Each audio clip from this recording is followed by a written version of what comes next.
আজকে আমি তোমাদের সাথে শেয়ার করব চিকেন স্টু রেসিপি, যা বাচ্চাদের জন্য কিন্তু ভীষণ স্বাস্থ্যকর। তো দেখো, এখানে রেখেছি কেটে পেঁয়াজ কুচি, আদা কুচি, রসুন কুচি আর লঙ্কা। আমি কড়াইতে দিয়েছি 1 টেবিল স্পুনের মতো বাটার। তোমরা চাইলে কিন্তু এর সাথে সাদা তেলও অ্যাড করতে পারো। এরপরে কিন্তু পেঁয়াজ কুচিগুলোকে হালকা ভাজা ভাজা করে নিয়ে কিন্তু আমি এর মধ্যে সবজিগুলোকে ছেড়ে দেবো।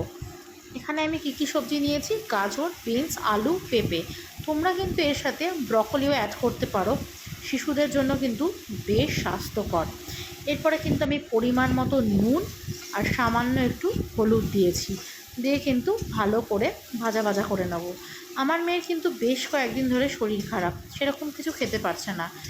এর থেকে স্বাস্থ্যকর বোধহয় আর কিছু হয় না। তো আমার মেয়েও খুব ভালো খেয়েছে, খুব সামান্য খেয়েছে কিন্তু ভালো খেয়েছে। এরপরে আমি দিয়ে দিয়েছি 200 গ্রাম মতো চিকেন, আর রসুন কুচি আর আদা কুচিও দিয়ে দিয়েছি। তারপরে দিয়েছি সামান্য একটু জিরের গুঁড়ো আর সামান্য ধনের গুঁড়ো, দিয়ে কিন্তু আবারও ভালো করে নাড়াচাড়া করে নেব।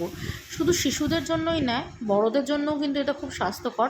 বড়রাও কিন্তু এটা খুবভাবে চিকেন খেতেই পারে।